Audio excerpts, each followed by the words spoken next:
Good morning, good afternoon, and good evening. I'm Jeff Rayner. I'm going to be your host for the next few minutes, and I'll be joined by a variety of experts in the medical therapy field. They each have a unique knowledge of VR, AR, and XR, and the benefits of how they can help patients. We'll talk about some incredible findings, some barriers to entry, and some amazing results, as well as some possible solutions. And the crux of it comes down to how you may be able to help. You may notice behind me right now there's a waterfall and a stream. One of the things that we're building is escapes. We've done them for conferences, we've done them for the medical field too. Of course, that's going to be the premise of what we're talking about today. But the hope is, by putting a calming environment around you, it takes some of the attention away from me and actually makes it a little bit more pleasant for you out there to experience what we're talking about. We'll obviously put some additional videos and PowerPoint slides in the background, but every now and again you'll see my background change, and we hope that the effect that it brings to you is similar to that of which you'll find in our solutions as well. There's a good chance you've heard of medical VR or medical XR, and you've possibly even got an idea about some of the places it's being used. Often people think of doctors and surgery, but a lot of people forget that there's a much broader area to the medical side. Today we're going to particularly look at the therapy and rehabilitation, and some of the empirical evidence that we're finding will possibly bring a tear to your eye, certainly a smile to your face, and maybe even just spur a few brain cells into thinking that you might be able to help.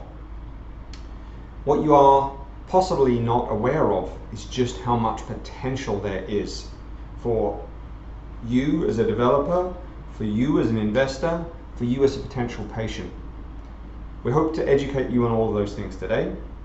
And with that, let's get started. Hi, I'm Rob Ferguson. I'm an occupational therapist at Michigan Medicine in Ann Arbor. I am the clinical specialist in neurorehabilitation and therapeutic technology, and I run the therapeutic virtual reality program on inpatient rehabilitation. Hello, my name is Randy Huzinec. I'm a senior physical therapist at a large university hospital in Pittsburgh, Pennsylvania, and I work on the spinal cord injury rehabilitation unit, and I'm responsible for the adaptive gaming and VR program. Hi, I'm Simon Gale. I work at the MS Center at Swedish in Seattle, and I am an occupational therapist. I'm also an adventure guide, and in my adventure guide role, I plan outings and adventures for the patients that we serve in the MS Center. Hi there, my name's Laura James, and I'm a 360 creative here in Seattle and a budding VR experience developer. That's great, thanks everyone. Let's begin by starting with Rob, who possibly has the longest job title in the world. To recap what he said, if I get this right, Rob, correct me if I'm wrong, you are a clinical specialist in neurorehabilitation and therapeutic technology, as well as a VR therapy program coordinator. Your business card is just your title. Anyway, with that being said, you've got years of using VR, years of experience using VR tech for good at the end of the day, for helping improve people's lives. And you've actually been able to study this and film it. Can you share a little bit of the empirical evidence that you're finding, please? Thanks, Jeff. Again, I'm Rob Ferguson from Michigan Medicine in Ann Arbor. We don't really have a whole lot of time to go over some of the evidence given the short time frame that we have, but if there are questions about research and the perils it creates for using virtual reality in practice, feel free to ask the questions at the end and we can try to address them, or maybe address it sometime in the future in another presentation. Wanted to just kind of go over a few use case videos. This is a gentleman with the right below knee amputation. He was having difficulty not only with his balance during his self-care, but when he was doing transfers, he couldn't pivot. He wasn't comfortable. He's a hunter, so we did a game called Longbow, and he could not do anything that you see him doing now during a regular treatment session. And at the end, he wanted to give a testimony about how important he found adding the virtual reality to his treatment.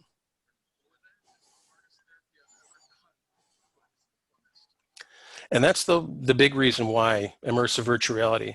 And there's a lot of things in the evidence that we can talk about another time, but This is a gentleman who had a spinal cord injury that lost proprioception, which for those who aren't in the medical field, it's the ability to kind of sense what your body parts are doing, how they're moving.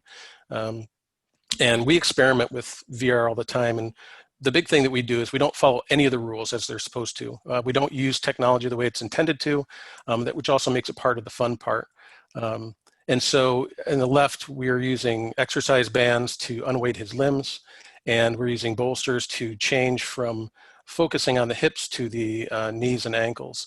On the right top, you'll see him doing a transfer at the very beginning before his first VR session. You see he can't control his ankles. He can't place his feet. And while he's doing that, he's looking at his feet. On the bottom, you notice, if you compare the two, he's much more smooth and fluid. That's 3 weeks later, just before he discharged. And the big question that clinicians ask is, he only did so many hours of virtual reality doing Foot Ninja. And would he have recovered the same during that 3-week period with or without the VR? And anecdotally, sure, he could have, but we also take a look at the kind of information, the qualitative things that patients say. And after each session, he would always tell us he would seem to be more aware of his legs. And he would go to a physical therapy session and say, I feel like I can do better on the days that I do the virtual reality. And so it's really important to kind of take those anecdotal situational things and add them to your practice as well. This is actually the first patient we did virtual reality with several years ago. Patient had a cervical spinal cord injury, C6. He shouldn't have trunk control. He's a complete injury. What we noticed is during transfers, he had a hard time even shifting his weight with upper extremity support. We realized once we put him in VR, it's because he was using his vision to correct and not even engage into his limit of balance. And when we put him in VR, we noticed that he was becoming more aware of what his posture was, and he started to gain control of his posture. In that top left video, you see him falling over, and it looks like this was a big mistake. We shouldn't have done this because obviously he's just going to keep falling. We have a therapy ball behind him for support. But what we realized, we had him doing a VR luge on a longboard going down a hill. And the big difference is there's a difference in physics in the real world and physics in VR and what he's experiencing. So the only control is left-right head tilt, or in his case, trying to shift his body left and right. And what happened is when he would go off the road, he would try to turn back to the right, but in the game, he would overshoot and he would go back to the left, which would throw him off balance. So we told him just ignore the game. Just go down if you go off the road. Just try to slowly move back and just stay within what you control.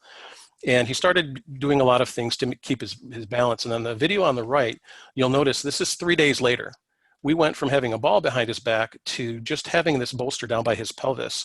And he's using his trunk muscles. And he's actually telling us, I can feel my abdomen. I can feel my abdominals kicking in. I can feel that my back muscles kicking in. And he couldn't do that outside of VR. But then it started carrying over. And that was the first time we really were hooked and thought there's something to this. So this is the last video. It's about functional neurologic disorder. There is, in this particular instance, there's a psychiatric component where the person has no organic reason or no physical reason to have the hemiparesis, the weakness that they have. This particular patient, initially when he went into VR, he didn't have any movement in his right arm. And by the time that we were finished, you could see he's reaching up over his head, and we would show him the video. On the very last one on your right, you'll notice he's playing longbow, just like the other patient, and he's actually holding his arm up. And what we do is we don't tell people about the psychiatric component. We just explain that there's a disconnect and that the VR kind of helps with that. And when we show them the video, we get that buy-in. This particular patient, this was her first session on that first video. Again, she only had trace movement. We had to wrap her hand to keep the controller on. But after we showed her the first video, we were able to unwrap her hand. And then the very next day, she was boxing in Box VR. And she also complained of right ankle pain, which she had no physical reason to have right ankle pain, other than that was that psychiatric component to the disorder. And you can see while in VR, she had no pain and had no problem putting weight on that leg. And the third patient, She came in, we actually had to use an extension wands that we made for Windows Mixed Reality handles and wrap her hand. But after the first video that we showed her, we were able to unwrap it and force her to use just that right arm, because once she would use two arms, she would only use the left arm and minimally use the right arm. So once we had her doing one arm and she got used to it, you can see by the end of the very first treatment session, she was looking like she was in a rock band. And we showed her the video. And all three of these patients, when they discharged, they were all there either 10 or 11 days. All three discharged with normal strength, and they were modified independent functionally with all their self-cares and their mobility. And all of them said that the virtual reality helped them kind of figure out how to move. And so it was really kind of a big success for us that one of our physicians now, whenever we have a patient who has conversion disorder come on, or functional neurologic disorder come on the floor, they always tell us to make sure that we have the additional therapy with virtual reality.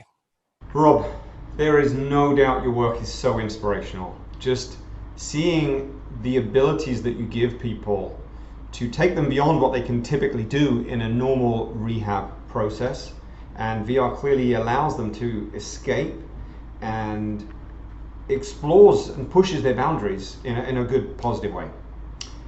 But with that, let's pass over to Randy, who's going to talk about some of the barriers that he finds and some of the caveats and restrictions to help us all understand just really what some of the complications are. Yeah, there's a lot of application for VR for all different types of diagnoses, but it's really important in the neurological population. There is tons of research out there. We won't bore you with all the research, but it's out there indicating that immersion really helps with augmenting their functional goals and their potential for recovery. And unfortunately, there are barriers out there, and really a lot of them come down to the bottom line. There's always the bottom line. And unfortunately, within the healthcare system, especially during this whole COVID-19, everybody took a bite out of their pocketbook, and that includes the hospitals as well. So there's higher productivity standards for therapists, for doctors, for everybody in the hospital, and that just cuts down the allotted time for these special programs. We know they're important, the administration knows that they're important, but there's just not the time and the money for it. So the VR programs are, they're not getting the staff to acquire the technology, to keep up on the technology, and to take a look at what is appropriate for our population. Meaning that, you know, we have to look at those games, we have to look at the technology to make sure that our patients can possibly do it with significant barriers such as paralysis, cognitive problems, and other pain problems as well. There's also funding issues that are involved.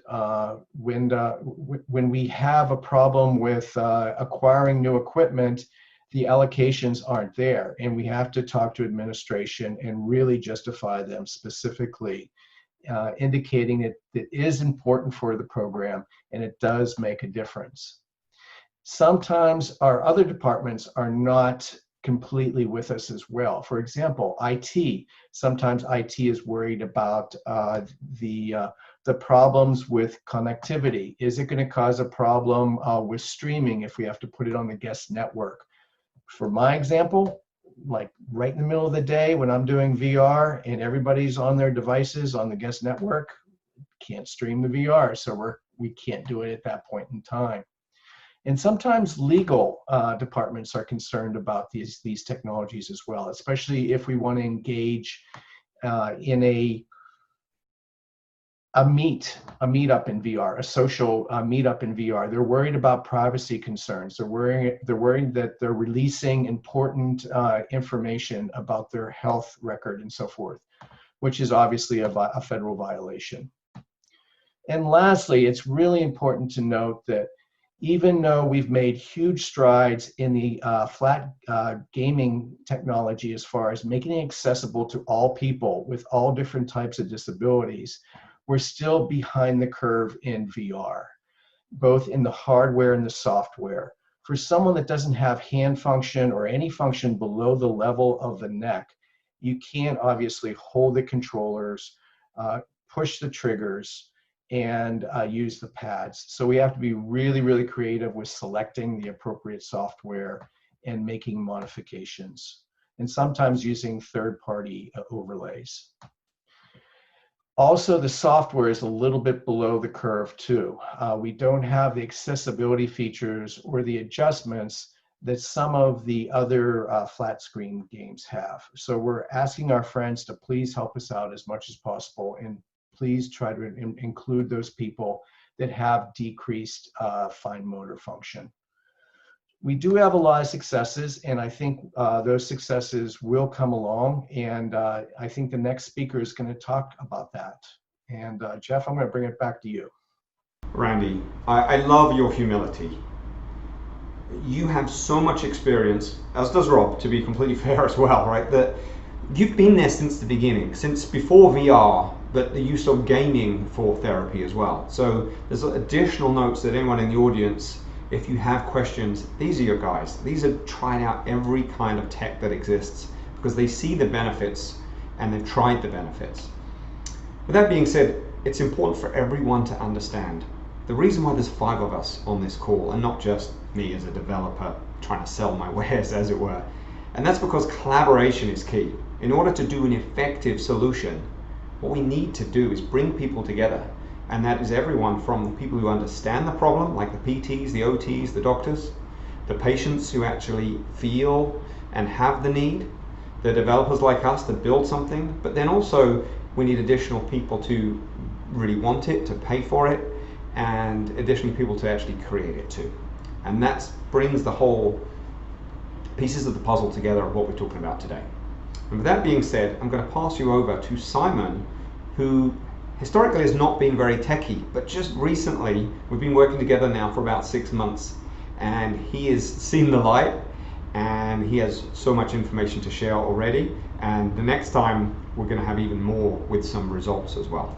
Simon, over to you. I've been completely untethered by knowledge and awareness of what VR really is all about. And I've been getting up to speed with Jeff's help quite quickly. I will say before I talk about what we're doing at the MS Center, that I definitely have my eye on what people like Randy and Rob are doing. Like I have my eye on I work in an outpatient clinic, so I really have my eye on being able to hand patients a headset and give them a home program that they could use. Adherence to home programs is a big challenge for outpatient therapists. But I have the privilege of being able to sneak in the side door in the VR world, in that I run an adventure program. And pre-COVID times, I was taking patients on adaptive skiing trips, kayaking. We've been skydiving. We've been to art gallery. We've done a wide array of events. And then, of course, it stopped cold when the virus came around. And I have been trying to brush up against VR several times in the past couple of years, and it's always been very bewildering and unsatisfying, and I didn't know what to do with the concept. And turns out Jeff and I have a shared acquaintance, somebody who receives care at Swedish, who has a PhD in the VR AR realm, and his career was in the VR AR realm, and he put us together, and then Jeff is helping to show me what's possible. And so, and I got to say that my program, it is philanthropy funded, and those that donate to my program, they really want to see that we are doing good by our patients, and trying to find ways to enrich and occupy and develop community. And so the fact that I haven't been able to do anything for the past several months outdoors or in groups with my patients, I decided to revisit the VR realm. And in my attempts to work in VR in the past, it just didn't seem manageable, didn't seem practical. And now that I've worked with Jeff, and I can see that the potential when you can customize what you're doing, and I can make it really tailor it to my patient population, and have experiences. I know that word now, experiences and solutions. I can really apply it to the people that we serve. And so in our initial phase, we are going to be offering 3 different categories of experiences for our patients. We're going to have some relaxation, meditation type experiences. And then we're going to be offering hopefully a wide array of adventure-oriented 360-degree videos, hopefully kayaking, skydiving, the kind of things that we've been hoping to do.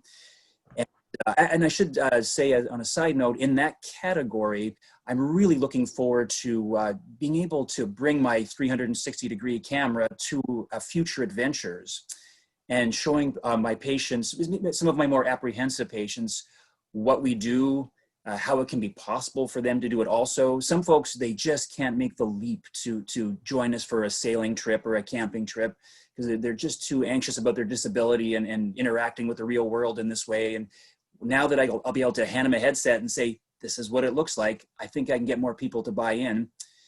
And then the third category in phase one, I'm looking forward to this one. We're going to have a meeting space, and hope it'll probably be like an art gallery or like a museum where people can meet in that space, and we have some creative tools that we'll be using in that space. So that's phase one, and then I'm really hoping that we can show that people buy in, that it's successful, that there's interest in it, and that'll generate enough interest and hopefully enough philanthropy assistance to move up to a phase two that could further what we're doing in phase one, or perhaps start looking into the rehab potential for my outpatient population. Thanks, Simon. And everybody out there can probably tell we are working together in multiple ways here. First of all, we developed this think tank, this medical think tank, as it were, to try and identify ways that we can use tech to improve the lives of others, and also improve the way these gentlemen so far actually incorporate that tech to help everybody, including themselves in their daily job, because they can do their job better potentially, as well as helping the patients too. We've heard from Rob, who gave us an overview of the incredible results he's been finding of using over-the-counter, off-the-shelf kind of solutions in ways just to extend what's possible with his current rehabilitation programs. The downsides of that are it's not custom for each individual. You can perhaps work too hard because it's not very controlled. So we're looking at ways to actually fix some of those problems. Then you have Randy, who's really been testing every single piece of tech that's out there, but has a very limited budget. And then you have Simon, who's new to this area, and Swedish, that are actually saying, we've got a very particular use case where we can't do what we used to do, and VR fills that gap.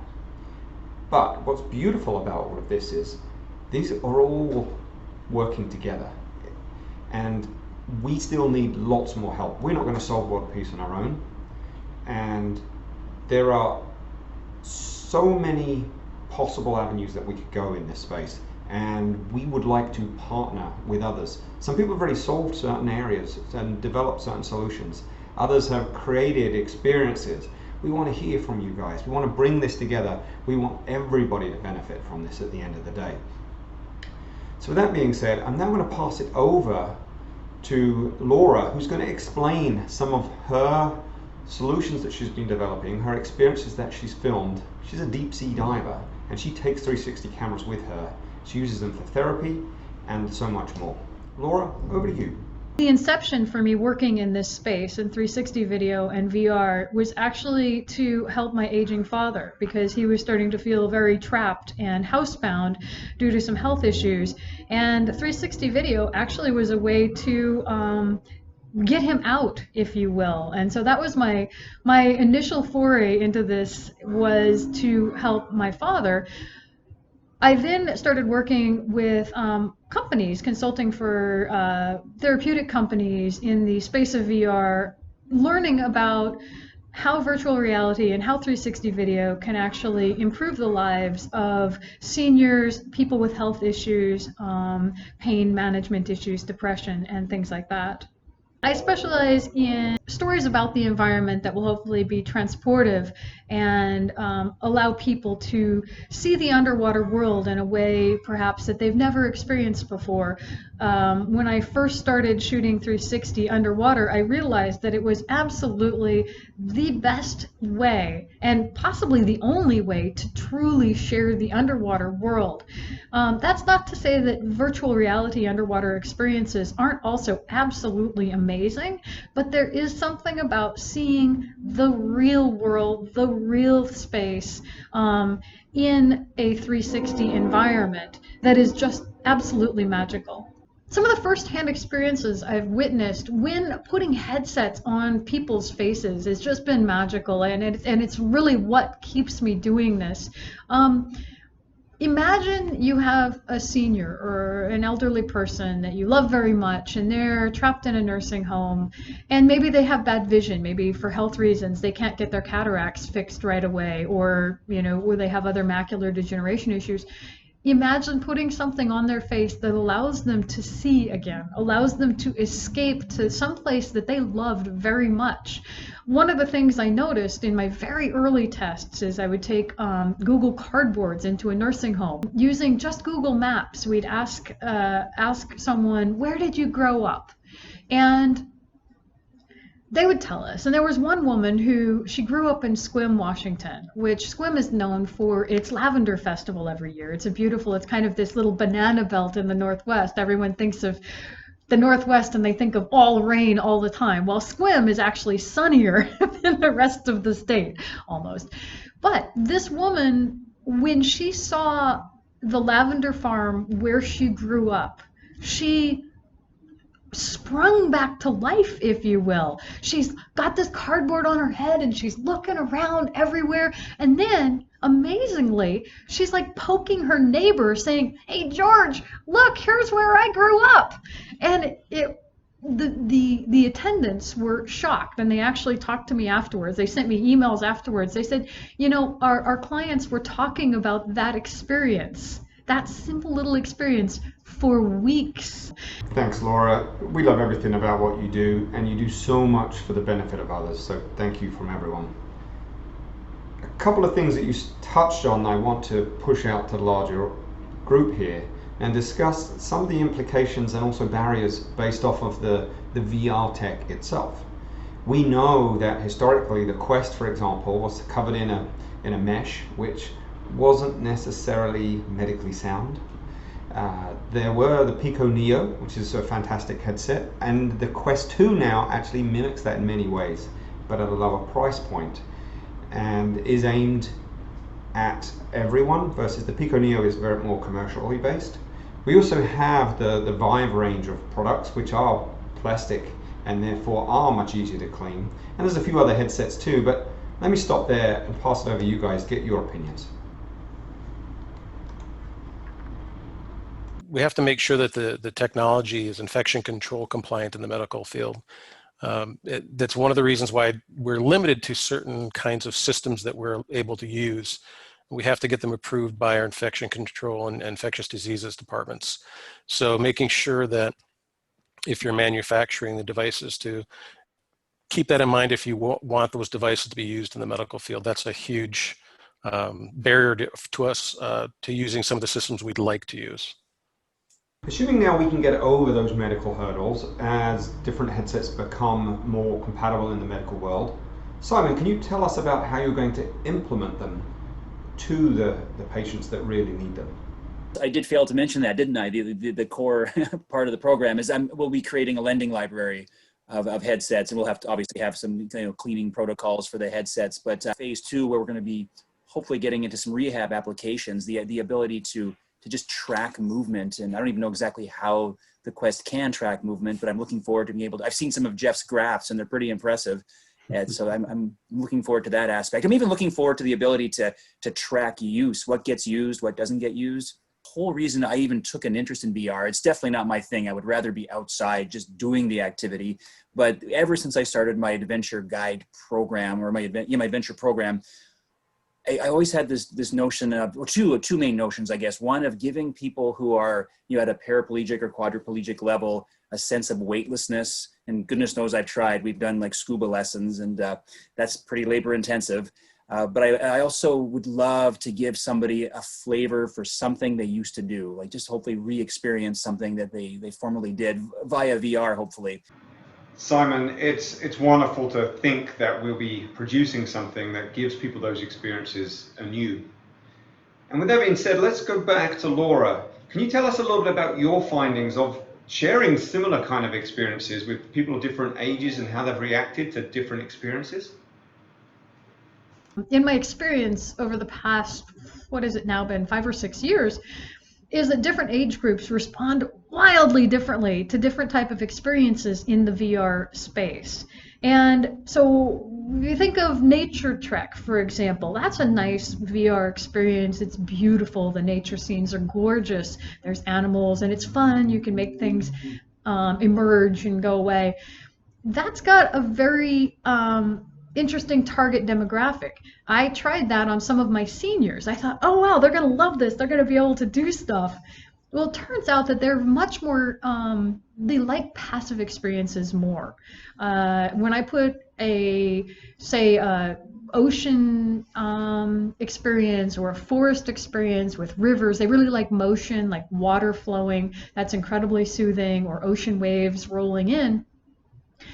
A lot of people, they'll watch those for I make experiences that are like, say, 6 minutes long, because that's a nice length. When I put these on people's faces, I would find them watching it 2 or 3 times.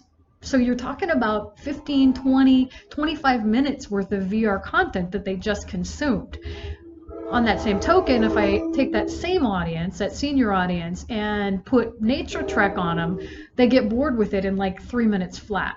It didn't hit them the same way. And I haven't quite solved, I don't quite get why, but I think it's the uncanny valley thing. I think they can see that it's fake. They can see that it's a cartoon, and so it doesn't transport them the same way.